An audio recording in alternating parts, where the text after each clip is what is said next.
क्रोध तो जवा की नाक पर और प्रश्न जुबान पर रखा ही रहता है। कितना फर्क है छोटी बहू और जवा में। छोटी बहू जितनी शांत है, जवा उतनी ही अशांत, लेकिन सुंदरता में दोनों समान है।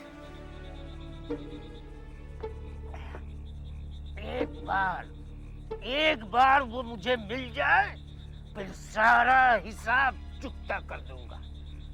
साला, इसी की वजह से मेरी नौकरी गई, इसी की वजह से। हाँ, नहीं छोड़ूंगा, नहीं छोड़। मालक जी, वो आ रहा है। पकड़ सारे को, भाग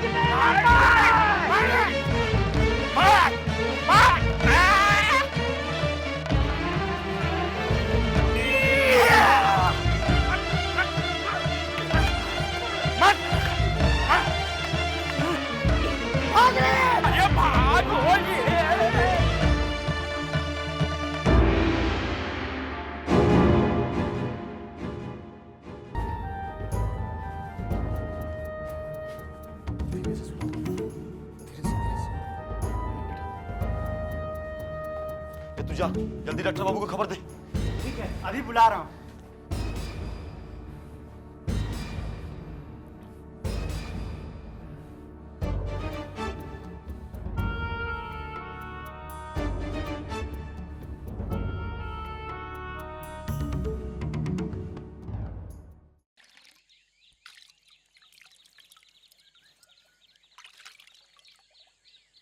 कितनी बार हुआ रे?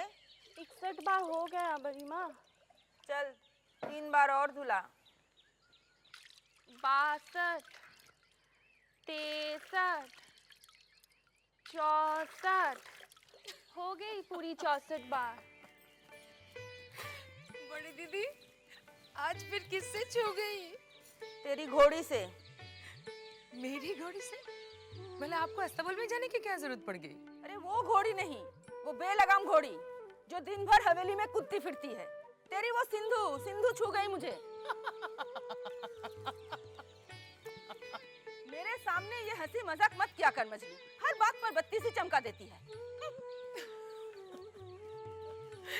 संभल के जाइएगा दीदी, कहीं वो बेलगाम घोड़ी फिर से न छू जाए।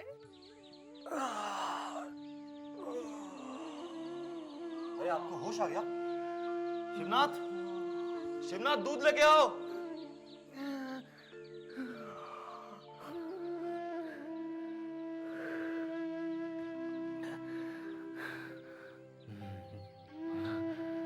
मैं कहाँ हूँ? परेशान मत होइए, आप युवक संघ की सेवा में हैं। आपको 2 दिन बाद होश आया है। क्या? हाँ, चोट की वजह से काफी खून बह गया था। बेहोशी में कुछ खा पी भी नहीं सके। दूध पी के थोड़ा आराम कीजिए। शिवनाथ, पी लीजिए। लीजिए, दूध पी लीजिए।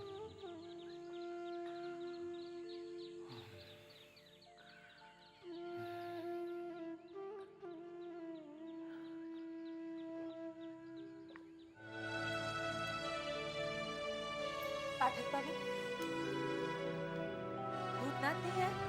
नहीं दीदी, हमेशा तो समय पर आ जाते हैं, पर पता नहीं 2 दिन से क्यों नहीं आ रहे।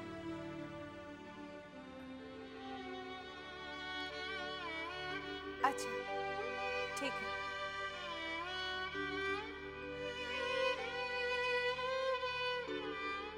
उस दिन भूतनाथ मुझे कुछ बताते बताते रुक गया था और उसी दिन से दफ्तर भी नहीं आया। पता नहीं उसके दिल में क्या है। जबा, क्या हुआ बेटा? तू परेशान है? हाँ, नहीं, हाँ, वो 2 दिन से भूतनाथ दफ्तर में नहीं आया पिताजी। 2 दिन से नहीं आया? हो सकता है उसकी तबीयत खराब हो। तू चिंता क्यों करती है? मैं पता लगाता हूँ। कदम भैया, आपको कोरोना के खिलाफ कई बड़ा कदम उठाना ही पड़ेगा। हाँ, परसों वो बेचारे लहूलुहान सड़क पर पड़े मिले। गोरों ने अपने जूतों के ठोकरों से मार मार कर बेहोश कर दिया उन्हें। हो सकता है ये काम गोरों का ना हो। हाँ, तो क्या भूत करेगा? गुंडा भी तो हो सकते हैं, या गुंडे का कम है? और तुम ये क्यों नहीं समझते एक गोरे को मार के होगा क्या? गौतम भैया ठीक कहते हैं, जब हजारों गोरे किले से दौड़ते हुए आएंगे तो हम बंगालियों को भागने की जगह भी नहीं मिलेगी। यह अखाड़ा भी तो हमने अंग्रेजों के खिलाफ लड़ने के लिए बनाया है, मगर कोई आता ही नहीं, कोई सदस्य बनने के लिए तैयार ही नहीं है। कौन हो सकता है? देखना निवारण कौन है?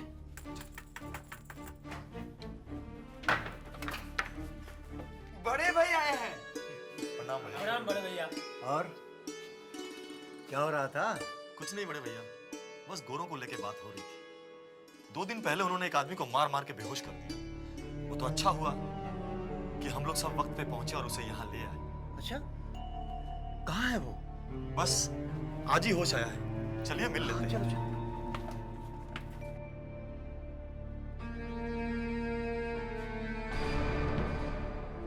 भाई साहब आप?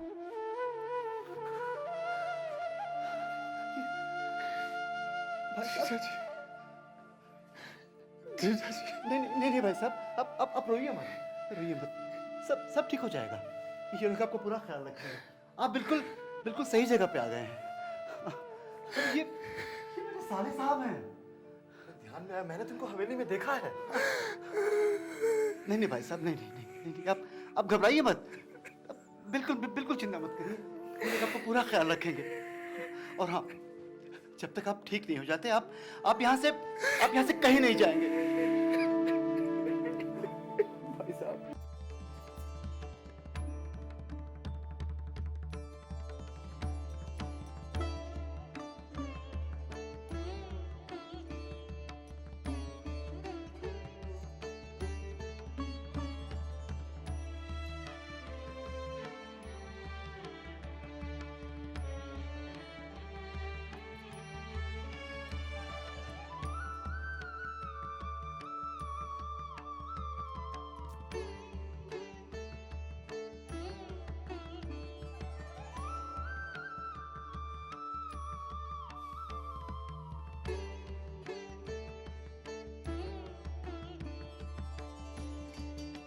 क्या है?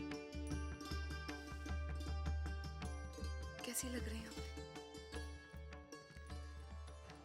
अच्छी हो बुरी तो नहीं लग सकती ना। चलिए, तसल्ली हुई है जानकर कि आपके दिल पर भले ही किसी और का कब्जा है, मगर मैं आपके दिल के किसी कोने में बसती हूँ। हटो भाई, देरी हो रही है। छोटी बहू, क्या बेहुदा हरकत है छोटी बहू? अच्छा नहीं लगा? हमें बिल्कुल अच्छा नहीं लगा। देखा तुम्हारी हरकत का नतीजा? हमारा कुर्ता खराब हो गया, हमें जान बाजार जाना है। लगा रहने दीजिए। आपने मुझे अपने दिल से अलग तो कर ही दिया है, कम से कम ये सिंदूर तो लगा रहने दीजिए। मुझे इतनी ही तसल्ली है कि भले ही मैं आपके दिल के करीब नहीं, मेरा सिंदूर तो है।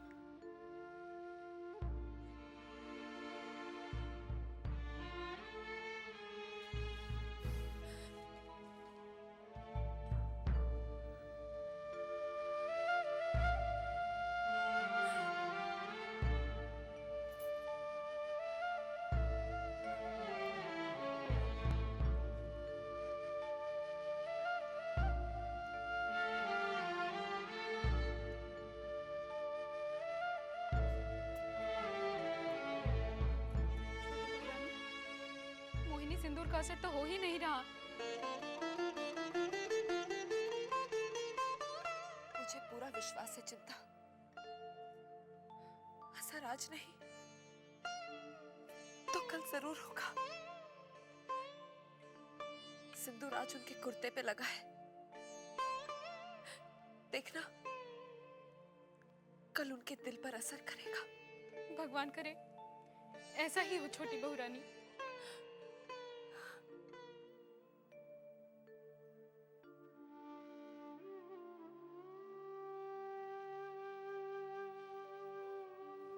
जबा, पिताजी, भूत भूतनाथ बाबू को आज ना आए हुए 3 दिन हो गए। आपने कुछ पता लगाया? हाँ बेटा, मैंने हवेली में पता लगवाया था, लेकिन पिछले 2-3 दिन से भूतनाथ वहां भी नहीं पहुंचे। मुझे चिंता हो रही है। भगवान ना करे उनके साथ कोई ऊंच नीच हो गई हो। तू घबरा मत बेटी, मैंने अपने कई आदमियों को भी बोल रखा है। भूतनाथ बाबू जहां भी होंगे आज कल में हमें उनका पता चल ही जाएगा। जी।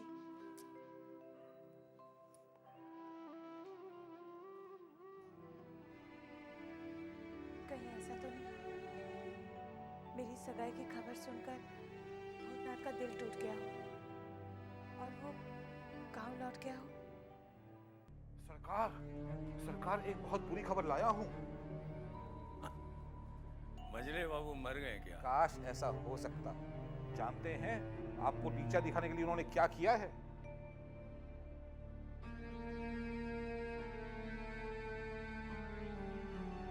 क्या किया है? सरकार खास लखनऊ से 2 जोड़ी शिराजी कबूतर 200-400 रुपए में नहीं, पूरे 1000 रुपए में मंगवाए हैं। इसमें नीचा दिखाने की क्या बात है? तो हम भी मंगवाते हैं। सरकार आपने मंगवाए थे 500 रुपए के, 1000 के मंगवा के उन्होंने आपको नीचा दिखाया कि नहीं?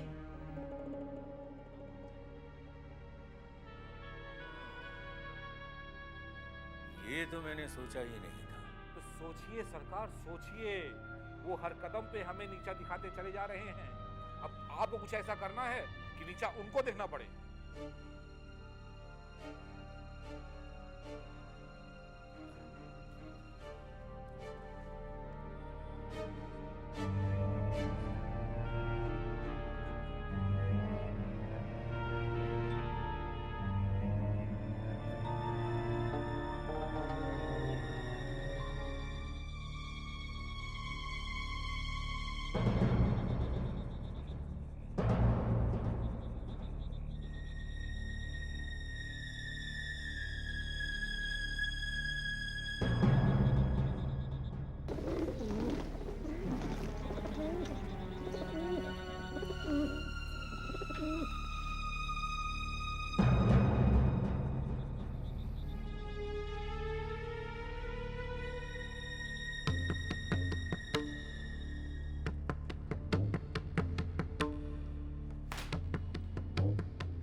सच सच बताओ कि हमारे 2 जोड़ी शिराजी कबूतरों को किसने चुराया है, वरना हम इस हंटर से तुम सब लोगों की खाल खींच लेंगे। सरकार, हमने इस हवेली का नमक खाया है सरकार। हम मर जाएंगे लेकिन नमक हराम ही नहीं करेंगे सरकार। हुजूर, आप अन्नदाता है हुजूर। आप चाहे तो हमारी चमड़ी उधेड़ सकते हैं, मगर माई बाप हमारा विश्वास कीजिए, ये चोरी जैसा घिनौना काम हमने नहीं किया सरकार। मैं अल्लाह पाक की कसम खाता हूँ सरकार, मुझे इस चोरी के बारे में कुछ नहीं मालूम। चुप रहो। चोरी हवेली के किसी आदमी ने नहीं तो क्या बाहर वाले ने की है? हो सकता है सरकार। नहीं हो सकता। बाहर वाले की किसी की इतनी हिम्मत नहीं कि चोरी से चौधरी खानदान की हवेली की जोड़ी पे भी कदम रखे। विदु सरकार, फौरन दारोगा को बुलाओ और इस चोरी की रपट लिखाओ। जो हुकुम सरकार। दारोगा साहब। यस। चोर जल्द से जल्द पकड़ा जाना चाहिए। हमें अपने उन 4 शिराजी कबूतरों की उतनी चिंता नहीं है जितनी चिंता हमें अपने चौधरी खानदान की इज्जत की है। इस हवेली में पहली बार ऐसा हुआ है। आप बिल्कुल फिक्र न करें मजले बाबू, चोर बहुत जल्द कानून की गिरफ्त में होगा। वैसे आपको किसी पर शक है? शक की कोई गुंजाइश ही नहीं है दारोगा साहब। ये क्या कह रहे हैं आप? हाँ मछली बाबू, चोर का पता हमने लगा दिया। कौन है? छेनी दत्त। क्या? हाँ मछली बाबू, उसने रात अपने आदमी भेजकर कबूतर चोरी करवाए। साला छेनी दत्त वैसे तो हमसे जीत नहीं सका, इसलिए इन घटिया हरकतों पे उतर आया। दरोगा साहब, यस, इसके खिलाफ रिपोर्ट मैं लिखूंगा, लेकिन ये बताइए उनके खिलाफ कोई पुख्ता सबूत है? सबूत है दारोगा साहब।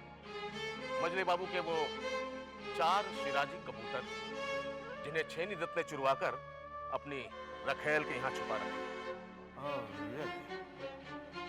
उनकी रखेल का पता बताइए।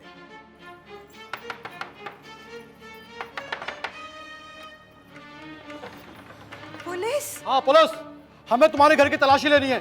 क्यों? हमें शक है कि मजले बाबू के चुराए हुए कबूतर तुम्हारे यहाँ छुपाए गए हैं। नहीं नहीं नहीं, यहाँ पे कोई कबूतर नहीं है। हटो, अभी मालूम पड़ जाएगा। तलाशी लो पूरे घर की।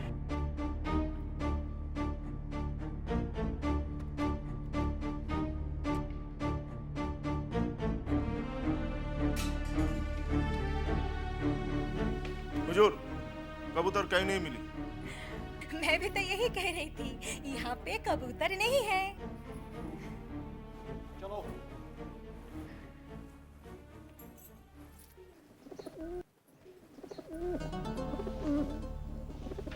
तो ये आवाज कबूतर की नहीं तो क्या मुर्गी की है? हाँ?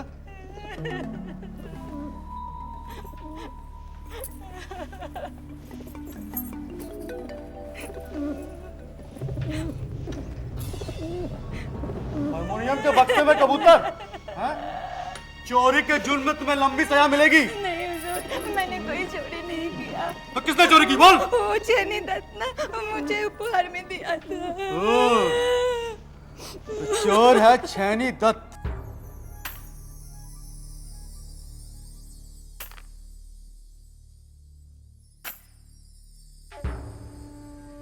केस दबा दो। 1 2 3 4 5 6। केस अदालत तक पहुंचना चाहिए।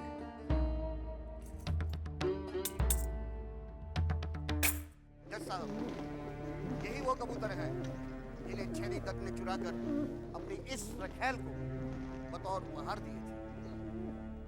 इसने अपना अपराध अपनी जुबानी कबूल भी कर दिया और फिर पुलिस ने भी उन कबूतरों को इस रखेल के घर से ही बरामद किया। जज साहब, अब फैसला आपको देना है।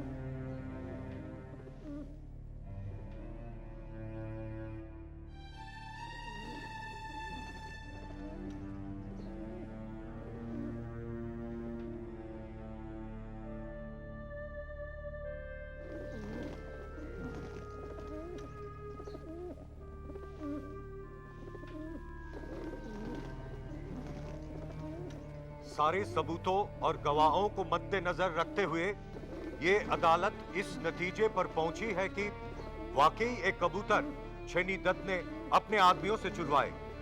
इसलिए ये अदालत छेनी दत्त पर 500 रुपया जुर्माना लगाती है, जो इन्हें अभी मजले बाबू को अदा करना पड़ेगा।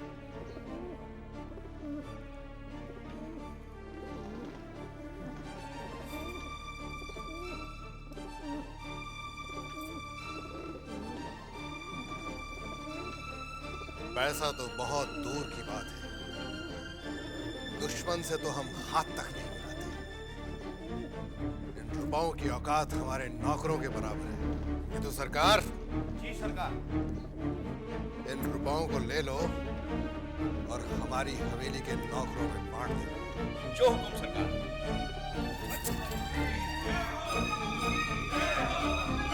सरकार, आज तो सारी इज्जत, सारा मान सम्मान पानी में मिल गया।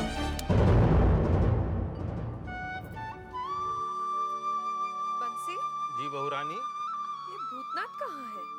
पता नहीं बहुरानी, 2-3 दिन से नजर नहीं आए। रोज तो हवेली में ही आता है ना? आवत तो रहे सोए के खातिर, चाहे जितनी रात हो जाए। अब मालूम नहीं क्या हुआ। अच्छा, तो पता कर, ऐसा ना हो किसी मुसीबत में फंस गया हो। बहुरानी, हो सका था कि काम की वजह से दफ्तर में रुक गए हुई हैं। अब अगर आज रात ना ही आए ना तो हम कल सुबह जाके पता लगाओ। ठीक है? ठीक है।